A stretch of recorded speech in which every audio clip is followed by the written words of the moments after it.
At InDigital, we know the public safety professionals hold themselves to a high standard. In fact, standard doesn't do it justice. In over 25 years working alongside you, carrying millions of calls over our IP networks, your dedication has inspired us. That's why our ESI net goes beyond industry standards, not only i3 compliant, but designed to adapt to future development for a network you can count on when it matters most. Learn more at indigital.net. It is a new day for 911 professionals. They have gone from the most important person you will never see to the most vital piece of public safety.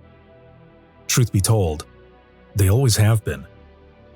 The curtain has been pulled back, and they are sharing their stories. Welcome to Imagine Listening. Your worst day is our everyday, by Ricardo Martinez II, and narrated by myself, Ricardo Martinez II, and distributed by Beacon Audio Books. Copyright 2023. That's right, everyone. Finally, I can let everyone know the rumors are true.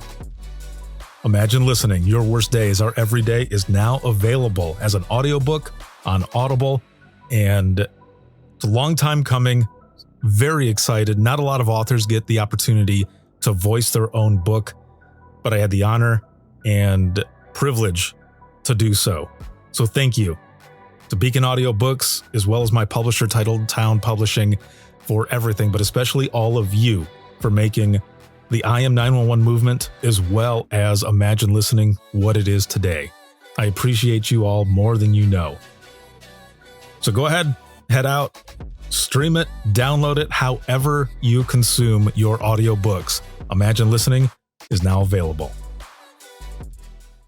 If Within the Trenches has ever taught you something, open your eyes to what it is like to be a 911 dispatcher, or has inspired you to become one, then help support us and join our Patreon.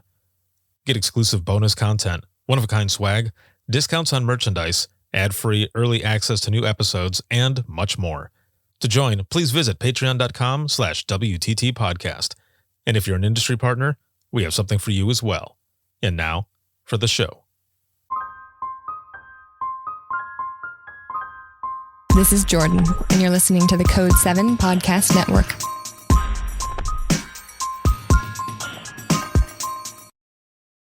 Warning.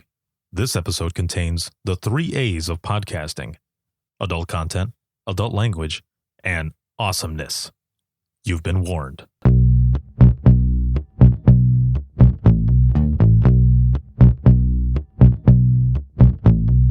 Welcome to Within the Trenches, true stories from the 911 dispatchers who live them.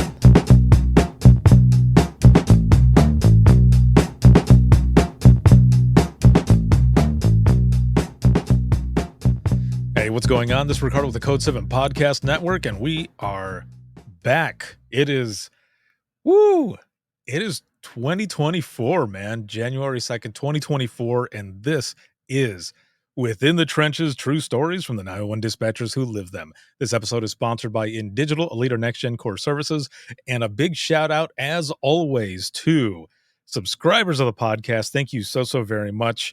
I wouldn't be able to do everything that I do if it wasn't for all of you, but especially all of you who are here watching, listening, sharing, and supporting. I appreciate you more than you know. As I just said, we're in the new year, man. Woo! Yep. What a 2023. How crazy. 2023, there was a lot of good that happened in 2023, and there was a lot of craziness that happened in 2023 as well. But just closing off the year and starting new in 2024. You know, for 2023, it was a 10-year anniversary of the podcast, 10-year anniversary of being out of dispatch, also a 10-year anniversary for this partnership that I've had with Nina, and that's the National Emergency Number Association. And just a lot of good things happened. Also, publishing Imagine Listening, Your Worst Day is Our Everyday. That was book one. That is book one in a series of books that are going to be coming out. And book two is going to be coming out August 4th, 2024 at the APCO conference in Orlando, where it all started. So full circle, and I'm super happy about that. But also in 2023, the podcast surpassed over 2.2 million downloads, and it is heard in over 60 countries. So thank you again, all of you, for everything. It has been awesome. There's a lot of good things that are going to be coming up as well for 2024, and you will just have to stay tuned for all of that as more information comes up. So, because there's a lot of stuff that I'm excited to tell you about. And I can be like a little kid on Christmas morning. I just want to unwrap everything and just have it all out there. I have to have some restraint, though. Some of that stuff have to hold back for now, but you will find everything out soon. So, with all of that out of the way, let's get started here. And my guest today was not only one of my speakers for Dare to Be Grade 5, which was an amazing session, and the session was called Stress Management in You. And I'm excited for this because there's a lot of different things that we're going to be talking about, and I'm looking forward to getting to learn more about my guest as well. My guest today is Rhianna, and she is a training supervisor as well as a peer support lead over at Salt Lake Valley Communications Center. Yo. Hey. How are things? How's your 2024 going so far? Well, it has been crazy so far, so it's just in the life. Like Already. It's the second? Yes, the second. The first was crazy. So see, that's pretty interesting because already on the first there was so many things that were going on. For those who are watching and listening, if you were paying attention to the news at all, I mean, like, Japan got hit with an earthquake. There was LA got hit with one. In DC, right? There's like earthquakes all over the place. There's some craziness that was happening in Miami yesterday. I have no idea. Like, there's so many weird things that are going on already. But Yeah. let's get started with 2024. Let's do it. Let's do it. Yeah, bring it on. So I mentioned in the beginning as well here in the intro that you were one of the speakers for Dare to Be Grade 5, and the session that you and your co-presenter Trev did was stress management and you. Before we get into your story, I want to ask you really quick, where was the motivation? Like, how did all of that come up for that session? So where to begin? I just noticed I'm very passionate about stress management, the well-being of, ever since I started in public safety. Mm-hmm. I have, it has been such a passion of mine to make sure that there's resources offered for our people. I don't I'm not a therapist. I don't have a degree or any sort, but I definitely am passionate about people. So we applied for the APCO. We put in for the APCO Western conference, and that's why we created it. And then that one got canceled because of COVID. And then so we've just been presenting it here locally. But honestly, her passion for the job and my passion for the job and stress management, and to be able to find a balance in this career, it's very important to us. So it was easy to create that. And it's awesome too, because it could tell during the presentation, which the both of you had a really cool setup going into that session as well. I was very impressed. I'm a tech nerd, 911 nerd, all of the above. And when I saw what you had put together, I thought, oh, I might have to visit so I can see this, because this is pretty cool. But not just that, I feel like, the passion, the way the both of you spoke, there is more to the story, and kind of leads into the buildup of that session, like everything that you have experienced. And I feel like we're going to learn about that today. So to begin with, going back in time a little bit, because how many years do you have in public safety now, like altogether? So a whopping almost 5. 5 years. Excellent. Almost 5. Excellent, excellent. And there's a lot that can happen in those 5 years, man. So Yes. how did you get into public safety to begin with? Do you come from a family of public safety folks, or green, just like jumped in? Well, kind of. So the only public safety I have in like my biological family was my auntie was a 911 dispatcher Mhm. forever. And she worked down in Salt Lake City, like back when there were switchboards. I remember her like she would tell us about how she'd like plug in the switchboards and What? yeah, she worked and she was awesome. But I never really like thought about what she did. It didn't, I don't know. It's not like I was like, oh, I'm going to do what my auntie did. I knew that's what she did. Yeah. But so I loved the job that I had before I started in public safety. I was a life coach. I enrolled people into trainings and I loved it. I was good at it. I loved it. I love connecting with people. People came to me that wanted to change their lives, right? Like it was beautiful. I loved my job, but my significant other, she used to work at the jail here in Salt Lake County, and she pursued a social work career. After that, she quit the jail, pursued a social work career, and wanted to get back into law enforcement. So she started applying at some places, and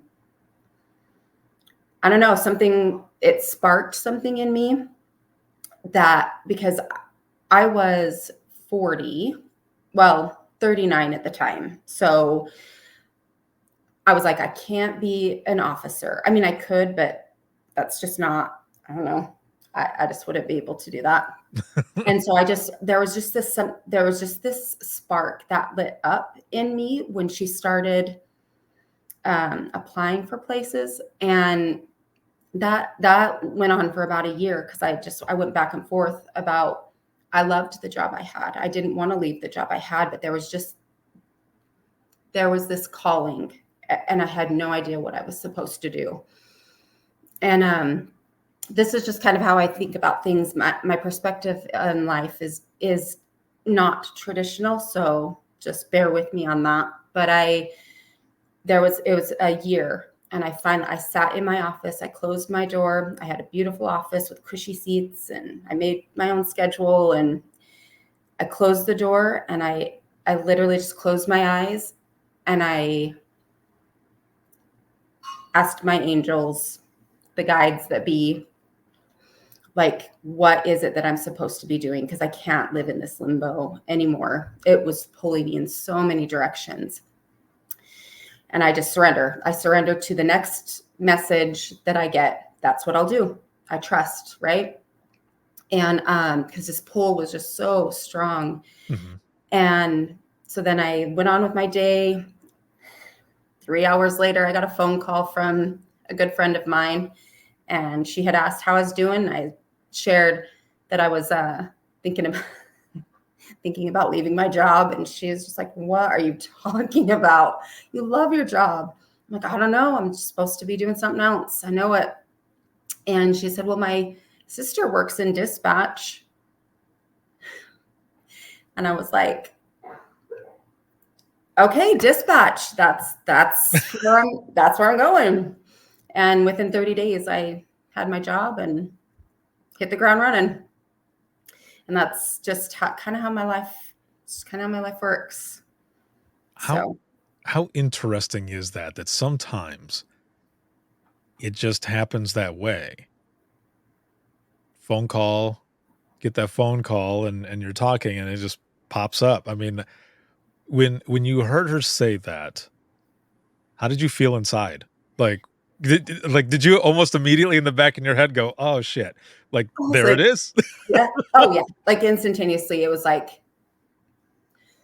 okay, all right. And I don't know, kind of excited, like that I Yeah. didn't have to be in limbo anymore. And nervous as shit because I'm old and like I knew it was a lot of learning to do.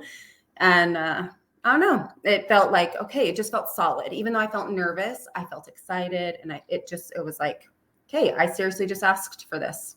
And here it is. So get it. Oh man, I can feel the energy, man. Like seriously, like I'm a firm believer that, along the lines that you're saying as well, there's something in the universe, whatever it might be, some sort of energy, some vibe or whatever that just kind of connects all of us in some certain way. And especially with those, when you get phone calls like that or things happen and you just like thanks, to whoever or whatever, like that's what I needed. That's what I needed to see. That's what I Yep. needed to hear. Anything like that. I'm a firm believer of that. So you end up getting literally this calling Yeah, and feeling legit. inside Yeah. and you start, searching around and or well, you already kind of were, right? So when you when you end up getting, let's just say you start going into that interview process, what was that like for you as well? It's just, um, so I, I think I sent an email. Mhm. Yeah. And then I think I sent an email to her sister. And then going into the interview, like, they're asking me how much experience do you have, all of this. And none. I just, so I felt a little bit inadequate. I felt nervous that I don't know, I'm used to being really good at what I do, right? And so going in, I felt vulnerable, Mhm. just literally vulnerable, going in there and saying, well, my angels told me to be here, so I'm here. Right, yeah. Right? So, but I mean, it was good. I felt good after because I have that bottom line trust, like that deep trust that like, okay, I feel naive, I feel vulnerable, but I know this is exactly where I'm supposed to be. So I'm just gonna answer the questions the best I can, right? And Oh, yes. I shared with our human resources coordinator. I told her because okay, this is a confession. I failed the type test twice. So I failed the type test, and she was walking me out, and I'm like, I'll be back tomorrow. I know this is exactly where I'm supposed to be. I know this is where I'm supposed to be. So I'll be back tomorrow. Um, she still reminds me of that and shares that with people because that hit, she shares that hit her like that.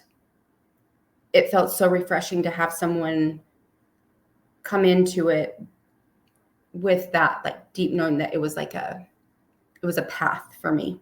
Mhm. It wasn't just I need a job because this was like a path for me. And anyway, after 2 tries, and then on the third, I passed the type test, Third and then time's they a offered charm. me a job. I took a huge pay cut to start in dispatch, and even then, still, I was like, oh, okay. There's something, it's hard to explain to people sometimes when we're talking about our profession that when we're doing this, I've said this to people many times, and I've said it on this podcast many times. We don't do this for the money. Like I tell people because people would say, when you first started out, how much were you making? You're probably making bank. And I said, when I first started out in 2001, I was making $7.25 an hour. I was What? living in Florida. Yes, I was living in Florida. I also had a house on the lake, and I could afford it with that. With that job, I could afford it. Now, I will say, one of the good things is that my landlady was pro police. Like, Oh, they were all about law enforcement and dispatch and stuff, and so she gave me a little bit of a discount, which was awesome. nice. It wasn't a lot, but it was enough, right? So, but I tell people, this is it's a calling, and it takes a special type of person to do this as well, and we don't do it for the money, because in a lot of places, people don't get paid that well. They're there because they want to be there and they really do love what they are doing. Yeah. And sometimes people are like, I don't know that I would stay. I'm like, if it's meant for you, like if it's something that you really do love, I mean, money is important, right? Yes. I'm not stupid. Money is Sure. important. Yeah. However, so does enjoying what you do. And even though a lot of those years I was struggling and trying to find myself and a lot of different things that was going on, I still stuck with it because I genuinely loved what I was doing. Yep. Yeah. And I didn't know what I was gonna love about it, right? But Mhm. I'm so grateful. I'm so grateful that I followed through because this is I love what I'm doing. I freaking love it. It's See, fantastic. and I love the beginning of your story as well because you didn't let those 2 times stop you. You continued going. You told that person, and it's no wonder that that person tells that story as well because it's like an underdog story. Those are the best ones, you were overcoming something. You felt that this was something that you wanted to do, and you failed twice, but you came back and you rocked it. Yeah. And I don't know how your typing test was, but the typing test I took, excuse me, not at the last center that I was at. The last center that I was at, I was actually going for that center and another center at the same time. This was when I left Florida and moved back to Southwest Michigan, where I grew up. And the typing test for the other central dispatch, you could only get 3 wrong, and I think you had to get, like, 25 words per minute, but only 3 mistakes, and then you were done.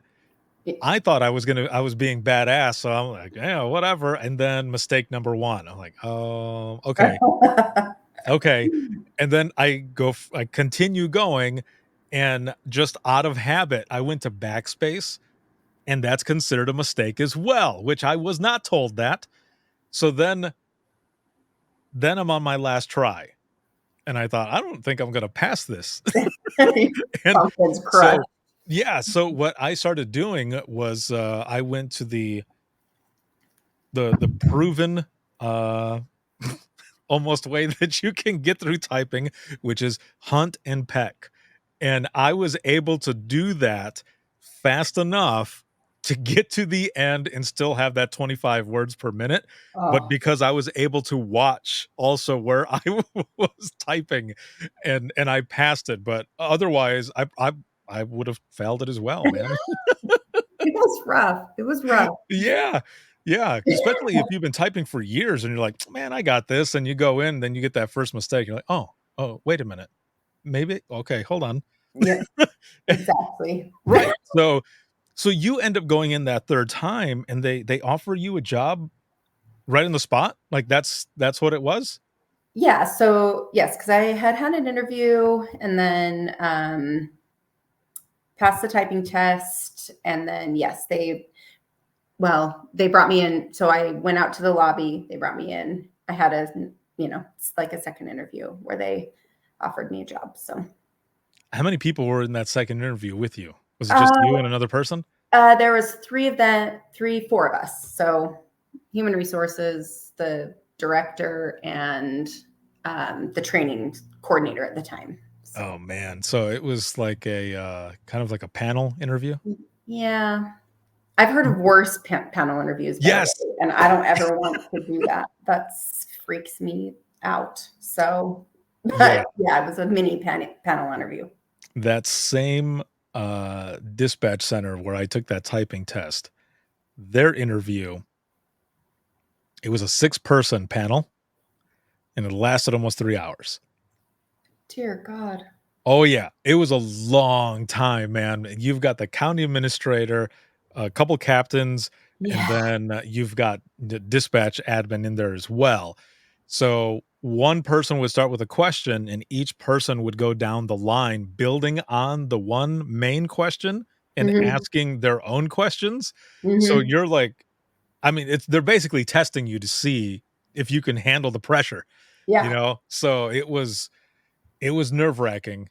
And luckily, the other central dispatch that I was applying for, they ended up offering me a job. So I ended up going with them instead. Plus, it was the county that I grew up in, so I knew a Oh, lot of the area already. So that was a good thing as well. you So said that was in Florida? that was in Southwest Michigan. So in Oh, Florida, when I very first started out, I spent about 3.5, 4 years in Florida, Central Florida. It was a small police department in a small city called Frost Proof. like frost proof. Right. Frost proof. Right. Yep. Okay. It's no bullshit. That's the actual name. I'll say this really quick. The history behind the name is that I don't know how many years ago, but it used to be called Keystone. And one winter, if you can call it a winter in a southern state, they they had a lot of frost that killed the orange crops in the state, except for in Keystone. So the mayor renamed the city to Oh, Frost Proof. all right. I mean, True that story. makes sense. That makes sense. Yes. Yeah. Yeah. So there's a quick story for you there. Some history. I love history. It's great. Yeah. So you end up getting through all of that. What was your training like? Did you get a chance to do a sit along or anything? Yeah. So I came in for a sit along, Mhm. and immediately I I felt the energy on the floor. So I came from again a place from where people wanted to change their lives, right? Like, and you hear some shit when people are learning and growing in their life, but they wanted to do better, right? Mhm. So that's what I was used to. So I walk onto the call floor because we're the biggest center here in Utah. So we dispatch for 17, 18 cities. And we do police, fire, and medical. And we take 1.5 million calls a year. Like it's a lot. It's a lot. Whoa. Yeah. So we are constantly busy, but just walking onto that call floor, and I guess energetically didn't prepare myself for, like, I could just instantaneously, it just felt so heavy. And but I was like, wow, it was just an observation. It wasn't a judgment. It was just an observation, right? Like, it just is what it is. And so I sat along. He was great. He has moved on to be one of our Utah highway troopers. He was a great sit along. And then we had a pretty intense training. Well, I mean, I don't know what's typical for dispatch. I'm not sure what the training is normally, but we had a very structured training. We followed priority dispatch at the time, and so it was very structured and rigid. And we went through an academy for medical, fire, and police.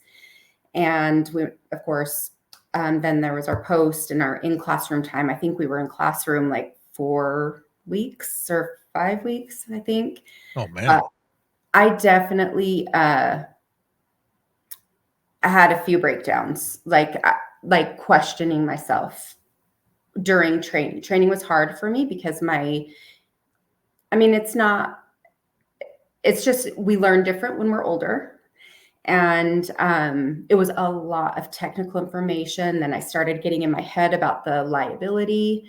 Like, what if I fuck someone's life up? Like, it would be so easy, in like this, my brain patterns. I came home crying many times, thinking like, oh my God, I've seriously made the worst mistake of my life. Hmm. This is going to be hard. And but I just kept going, again, just remembering like how I got there. And yeah, training was a rough experience just for me. And that's one of the reasons why I feel so passionate about training now. Just because I feel like it's important. Training is so important to, I mean, it's the foundation, right? Like, Right. Yeah. like a trainer can either make or break someone. And Um, I had great trainers. My trainers, I was so blessed. And anyway, yeah. So then they, like 1 year out of training, they started having me train, and that was a whole nother. I Just fast. was nervous because I felt like people were judging, right? No one was ever mean to me, but like inside Yeah. of myself, I question, like, I don't feel like I know what I'm doing, right? Like, but That makes sense. I mean, I feel like too, if we can back up just a little bit here, I love that um that you did in a way second guess yourself, that you were questioning a few things. I would think something was wrong if you didn't. If you were simply going in like guns a blazing, like I got this, like there's no worries or anything, I would feel like that's more of a red flag. yeah, Maybe you're hiding it. Maybe there's something, else going on that you just, you're too afraid to say or don't feel comfortable, or, kind of how you were saying with the training thing, that somebody might judge you or whichever, or somebody's watching, or anything like that. I I don't always you don't always want someone to second guess themselves, right? But when they're in training and everything, if someone has that thought process and they're open about it as well, I'm all about that, because we've got something that we can work with, right. and we can talk about it, and we can kind of mold it a bit and move from there. It's when you have someone who just straight up, let me give you a quick example here, and for those who are watching and listening as well, for them to be able to hear this. There was one point at the last center that I was at where we were so short staffed. I think we hired like 9 people at one time, and a couple of the folks were relatives of some of the field responders that we worked with. And because they had a little bit of experience, because they knew certain things, they thought that they were going to come into dispatch and just blow it away, in the sense of just being straight up awesome. Yeah. They killed it um in the classroom, learning stuff, right? Geography, memorizing codes, policies, procedures, whatever. But then when that first call came in, whack, they were done. And they had mentioned, if I remember correctly, and again, this is years and years ago, but they had mentioned later on that they had kind of this nervousness going in, thinking about the phone calls, but they never said anything. So that's what I mean, someone just going in, just thinking, yeah, I'm going to rock this, Yeah. but they're holding in those, insecurities or anything else that might be there that we could have helped with before they got on the floor. So with you mentioning that, I'm glad that you had those moments. I mean, even me myself, there were times when I was in training, because the training that I had sucked in the beginning. It got better towards the end, but I wanted to quit. I remember coming home, talking to my spouse and saying, I don't know that I'm going to be able to do this. Like, this is something is up. But a friend of mine that worked there told me to stick with it, had a conversation, and here we are today. So I kind of feel like, in a way, it was something similar that happened with you. Yeah, and that's happened a couple of times through my extensive almost 5-year career, where I just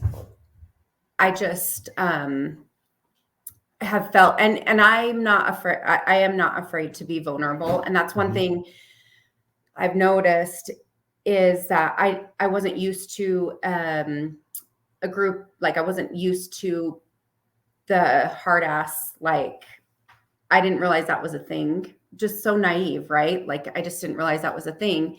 So I'm just super open with my feelings and like my insecurities and my vulnerabilities and the things that so it was interesting to kind of merge into that environment.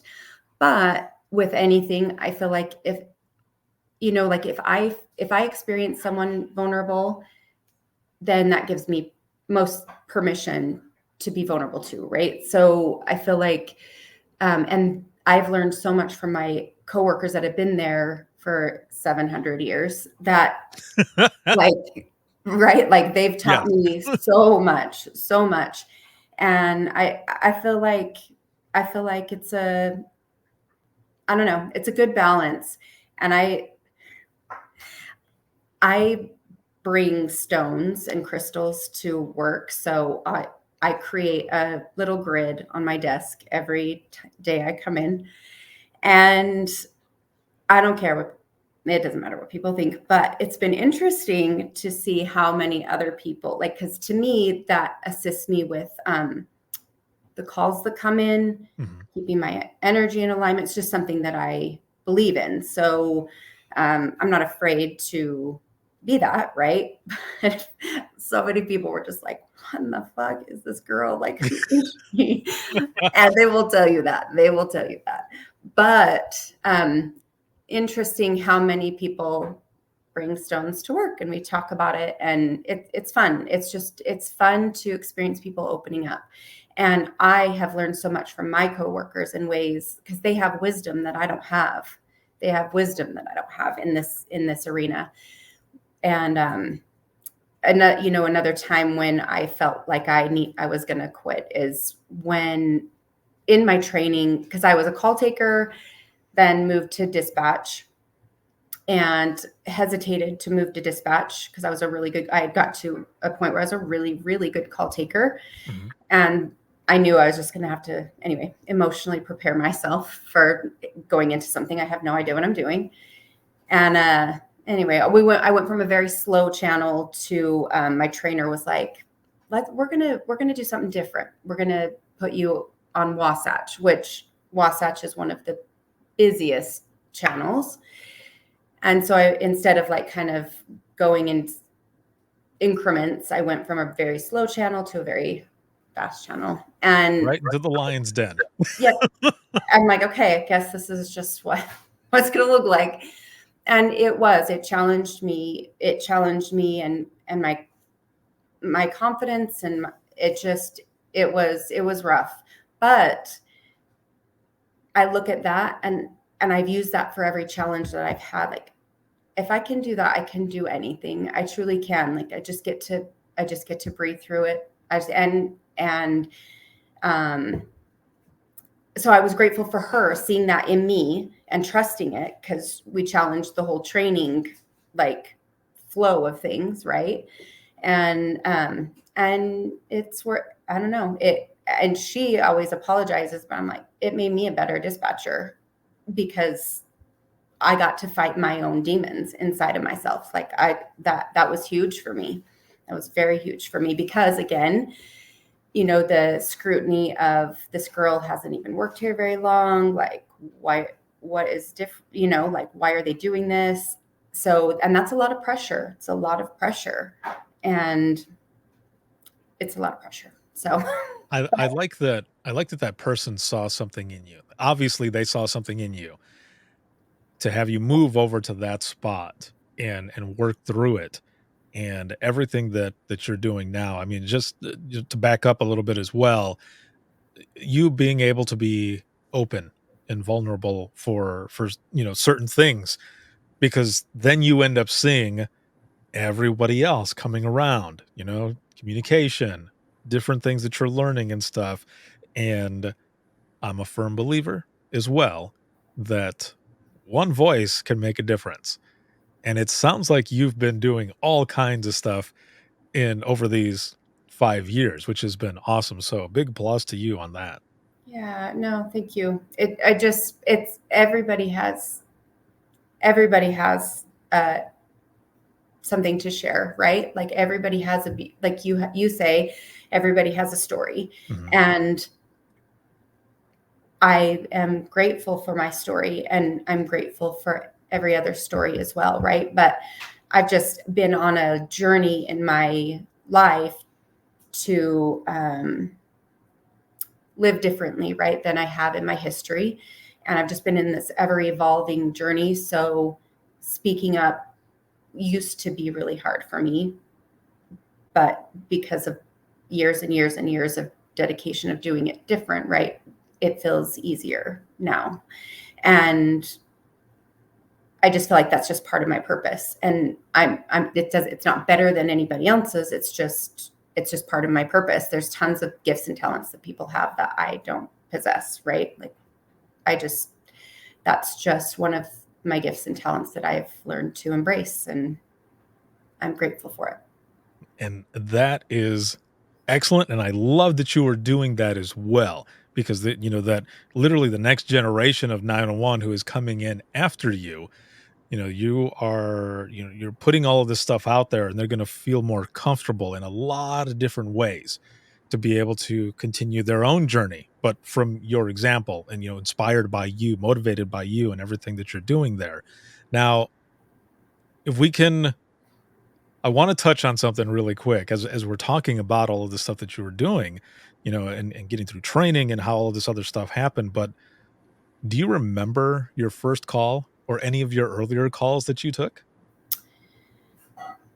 Uh, I don't remember my first call, but Mhm. oh yes, my Uh-oh. in trading. I don't know. I don't know. It was like I didn't get anything really crazy at first, like I went through phase 1 of training, just kind of, I was like, oh, okay, this, and then my phase 2 training was, oh, we had some crazy shit. And my trainer was awesome. And I have no idea how she would do this, but she would take little cat naps, but wake up like doing CPR, like if I needed her. Like, it was just the weirdest. She's amazing. She truly is amazing. But yes, the first call that I remember that I was like, oh shit, was we've got a canal that runs through the whole valley, or a river, the Jordan River. And I had a kayaker who was stuck upside down in one of the, I don't know what it's called, like when the water like falls down to keep going. It's called I can't remember. But I got you. I know what you mean. yeah, he was stuck underwater, and bystanders found him, and I walked him through CPR. That was my first like CPR call. But he had already passed, like he had been there for a while, but Oh man. which I feel really like that was sad and that was horrible, and this is going to sound really weird, maybe, but it was like, I knew there wasn't anything I could do, but it was a good way to not practice, but like there were things I hesitated on in that call that could have impacted somebody who wasn't already gone, right? Right. So Yeah. so I learned from that experience and took that to the next drowning call, which was a 8-year-old in a family's pool. And so, it just, I was grateful for that. I think there's a lot of calls like that as you're saying it. I know exactly what you mean. And for those who are watching and listening, it does sound odd, especially if you've never done this job before or have been in a position where you're working in something like this. And there are many different things that you end up learning from different calls that end up helping you in calls later on. The majority of the time, a lot of the time, you're getting the call after things are already done, someone's been found later. You do obviously get a lot of those calls where in that moment, you're giving CPR instructions, but there's most likely other calls that have come before where now you have this experience already and you're going through, and maybe there was something that happened in a previous call that is now happening with the caller, or maybe someone in the background that you're able to tell them, tell that person to go somewhere else, or you're giving directions or instruction from a previous call that's now helping with this one, and you continue the cycle. Some lives are saved and some lives there are not, and it's just, that's this just what happens in this profession and a lot of other professions, but I know exactly what you mean. Yeah, it feels like we're grateful for things that are out of the norm. Like I because we're just such a different environment. And Mhm. so the things that we get to be grateful for are much different than if and this being classified as a secretary. It's like it Yeah. I did not know that. I had no idea. And after learning about what my job was about, it's so I just can't. I can't. But I like so the things that we're grateful for in our environment is just much different than outside of the call floor. Right. I mean, Right. in a sense, for those who are watching and listening, just I guess as a different example, not exactly the same, but when someone that you know that you're close to has been struggling with whatever disease or something, and now they've passed on, there's that thought process of they're in a better place now. Again, it's not the exactly the same thing, but it has that same kind of basic foundation where you're grateful for that Right. that Yeah. person is no longer in that spot or whichever. And also, I mean, who knows if no one would have ever called that person might have been lost, for a long time, and then finally someone found them or whichever. There was that almost that closure as well there for any family members, but also, anybody else who was there. Yeah. There's a lot of different ways that, it can be perceived, it can be taken, but this is how it is in 911. It's not all happy clouds and everything. There are some good moments, right? There are some good Oh, moments. There's a yeah. lot of good moments. There's a lot of saves, Yeah. but and I feel like a lot of times too when we're first starting out, you end up getting some of these harder ones, like, these are the types of things you're going to end up going through, which is why I'm always happy when I hear about folks in training or whichever that get to hear a lot of the hard calls along with some of those happy calls too, Yeah. because this is stuff that you're going to deal with. And I would rather people hear it on a tape or whichever so that they can kind of prepare themselves than not have it and go in and freeze up. And then Yeah. something really bad happens. Oh yeah. Yeah. I 100% agree. 100%. Now, these 5 years and everything, as we said in the beginning, when you were saying 5 years, and I said, hey, a lot can happen in 5 years. And if you feel comfortable talking about it, do you have, is there kind of a call that sticks with you at all? Yes. Yeah. A lot of calls I feel like I can not detach, but trust that everybody's on their own journey and I'm just a piece in someone's puzzle, right? Like it's not up to me whether someone lives or dies. That's not up to me. I mean, I can do everything I can and show up every day, but so my perspective, I just know that everybody is on their journey, and I know I show up every day and I do the best I can. But there is definitely a couple that, even though I know that, um, I was training it was our first day in training with her out on the floor, and we had just switched over CADs. So we had a brand new CAD that we were using for our medical calls, and she was taking the calls and I was listening. And I was it was an infant that was purple, and the mom was just screaming, and my trainee just froze, right? This was her first call out on the floor. And so I went to go type in the code to get the CAD going, and I typed in the code wrong, and so the CAD froze, and I I literally just went blank I just went blank. She was just screaming at me, telling me to, fucking do something. And even though it was only seconds, right, before I talked to gather myself to find the flip cards that we had when CAD was down. I just will never, ever, ever forget her screaming at me. And I know it wasn't about me, but I felt, oh, I'm going to cry. I just felt like I hadn't done everything that I could, right? I didn't feel prepared for that. And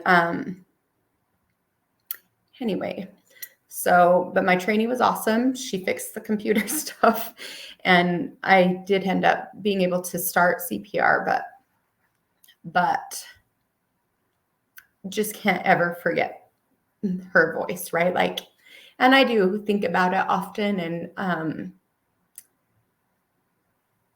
like wish on a spirit level that she has forgiven that situation, and that maybe I can too.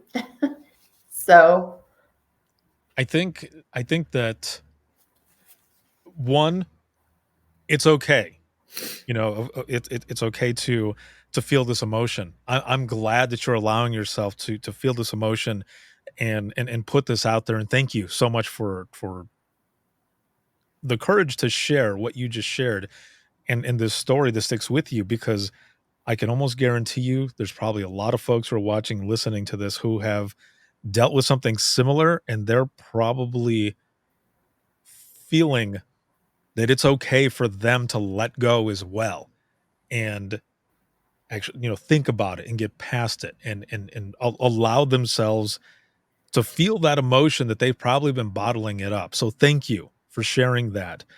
And this story, although it sticks with you, is a good thing to have as well for any other trainees that you have coming in, that might have a question or might have something similar, which also helping you because, you had that experience, and it'll continue to go with you, but not in a bad way. I hope that makes sense. It's a definitely a learning experience and something that you'll be able to teach from that and what has come out of it. And those things do stick with you. And I've heard a lot of people who have had or I've spoken to a lot of people rather that have had something similar, not to that extent, but something similar where it has stuck with them to where they're able to teach from it and have pulled the good out of it, where it's not really eating at them anymore, right? They've had that time to process, and then they continue with it, but they don't bury it. They bring it with them because they're able to talk about it and they can manage it. So thank you for sharing that. you're welcome. Thank you. Yeah, that call definitely was the worst. I mean, in just all of the mechanics, for whatever reason, there was definitely a lot for me to learn, and exactly what you're saying, teach from it as well, and that helps me heal,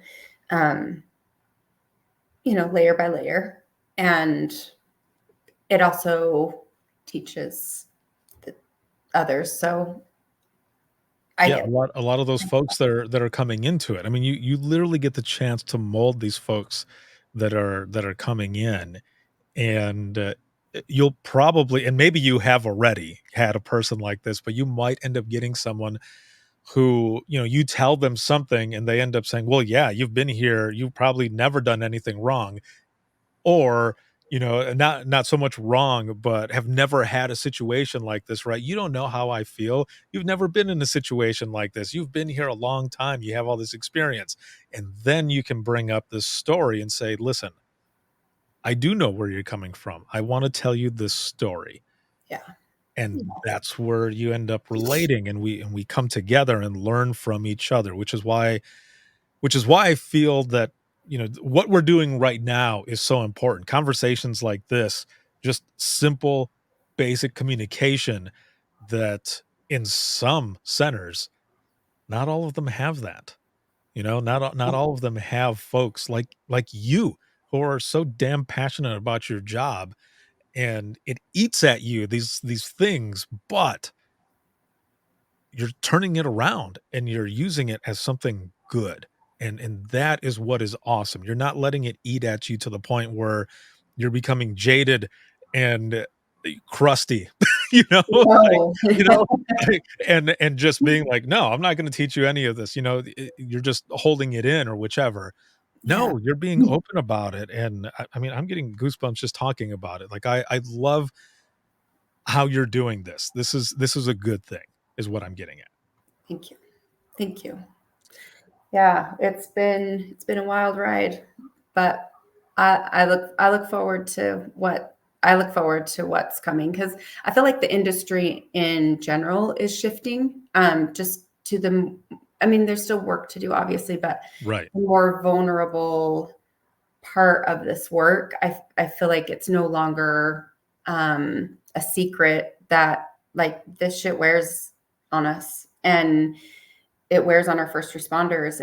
It wears on the people out in the field. Like, these are conversations we have to be having, and we have to be having them because people are suffering, and people are suffering alone, and it's not necessary. It doesn't have to look that way.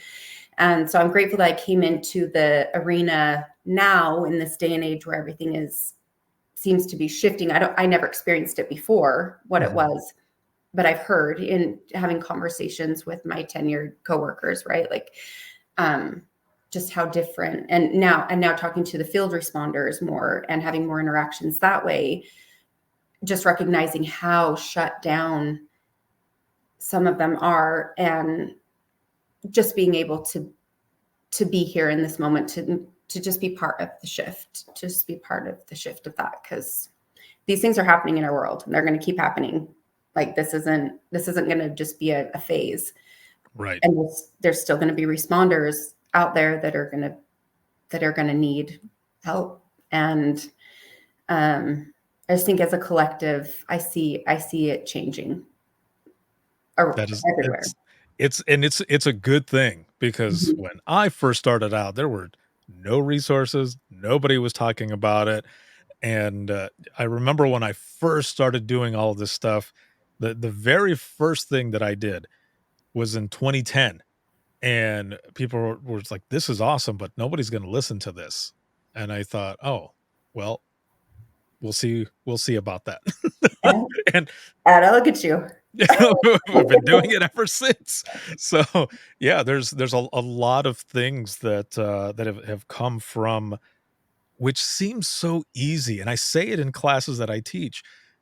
It seems so easy to talk to somebody, right? You just open your mouth and you talk, but it's not that easy. There's a lot that comes with it. There's those moments where you get in your head and you end up thinking, "Oh man, are people going to think that I can't hack it? Are they going to think that I just have a problem or whatever?" And no, a lot of times those folks that end up hearing you talk about, calls or whichever, they've been just waiting to be able to talk and share as well. And again, that's why I feel like all of this is so important, to be able to continue the conversation and just moving forward and evolve from what it used to be to what it is now, and continues to be going beyond. And as I said in the beginning, we talked about your session a little bit, stress management and you. And I said, I feel like we're going to get into some of that buildup of how all of this came about. And having spoken to you here for just about an hour already, which it hasn't even felt like it, it's been an hour. And yeah. Um, we build up to your class. So you've in the 5 years that you've been in dispatch, you've gone through a lot of shit. and and you've learned a lot as well, which is why I loved when the session was submitted and I read it as a stress management in you. I was like, hell yes, let's do this. So, with everything that you have said, but also with this class and stuff, where do you see yourself moving on with not just this class, but other things that you end up teaching, whether it be from experience or just other things that come about with stress management and all kinds of other things. um I Oh, this makes me want to cry in a good way, because I feel so, I really, really, really um, would love, I see myself maturing and learning more about presenting and presenting more with,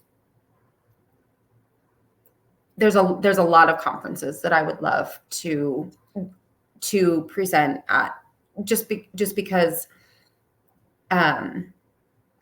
I just feel like that there's such a need for this, and truly where I see myself is continuing to grow my peer support team at our center and taking that outside as well. Like, I would love to perfect and grow and expand in presenting, because I do feel like I have a message to share. And I feel like Trev and I are in this arena right now, in this moment in time, for a purpose.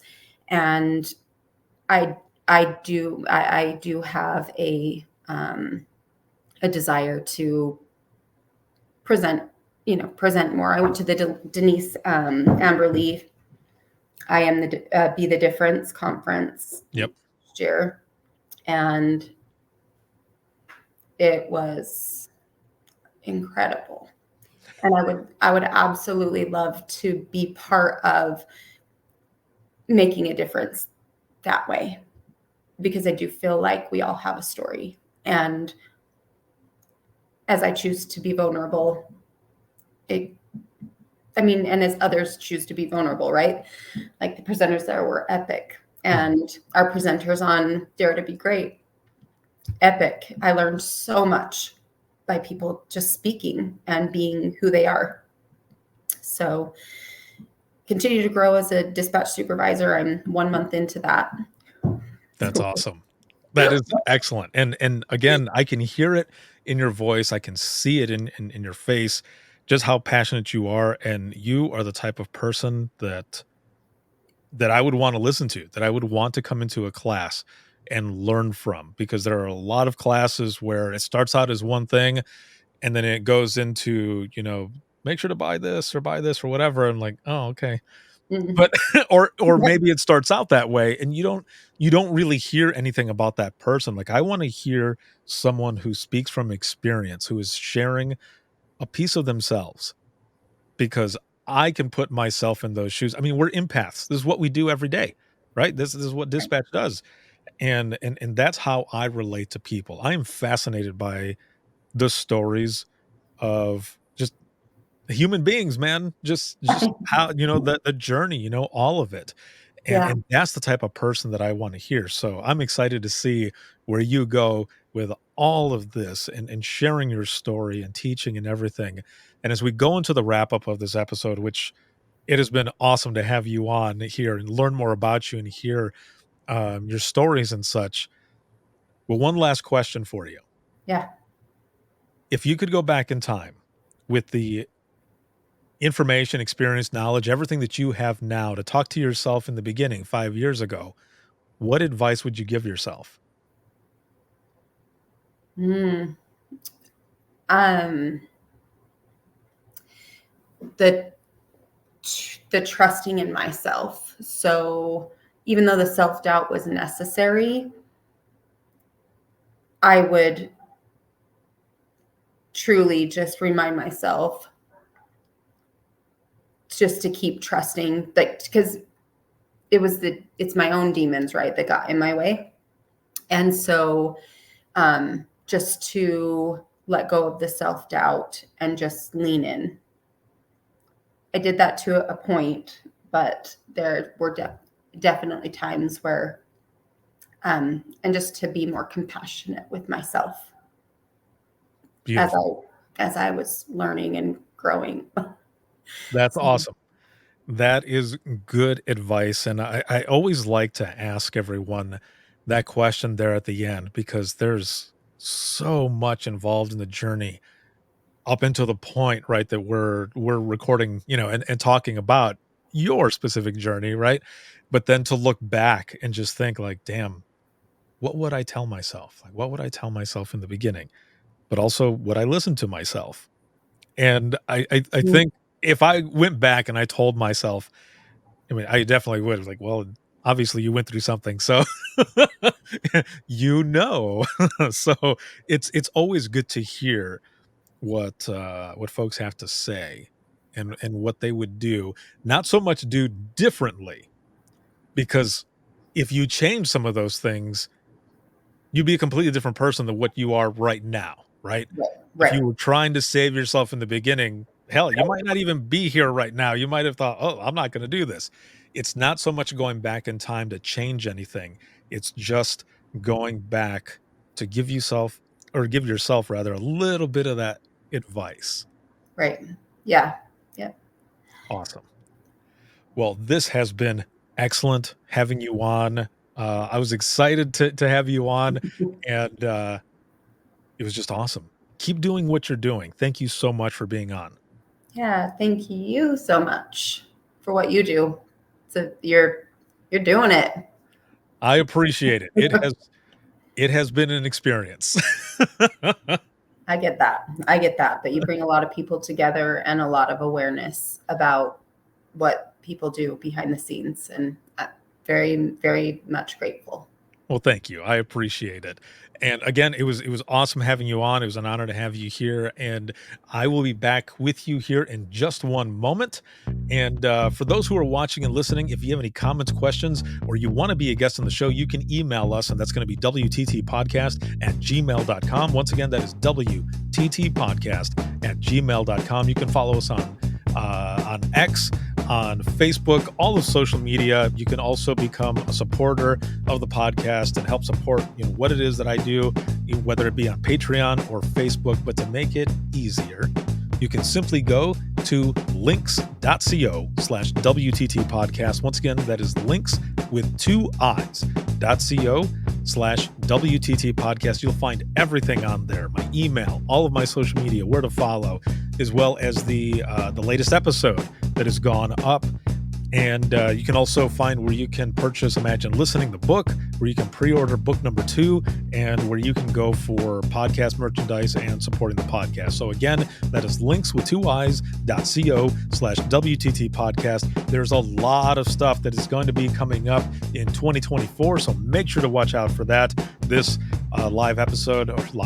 this episode has been supported and sponsored by In Digital, a leader next gen core services. Again, shout out to subscribers of the podcast. This can be seen on Facebook as well as YouTube, X. I keep wanting to call it Twitter because it's always been Twitter, but I said it right the first time, X, and as well as LinkedIn Live. You can listen 24/7 on Apple Podcasts, iHeartRadio, Spotify, your favorite podcasting app, and withinthetrenches.net. Have a good one, everyone. Happy New Year, and we will see you in the next one. You just listened to a Code 7 Network podcast. If you have any questions or would like to be a guest on the show, send an email to WTTpodcast@gmail.com.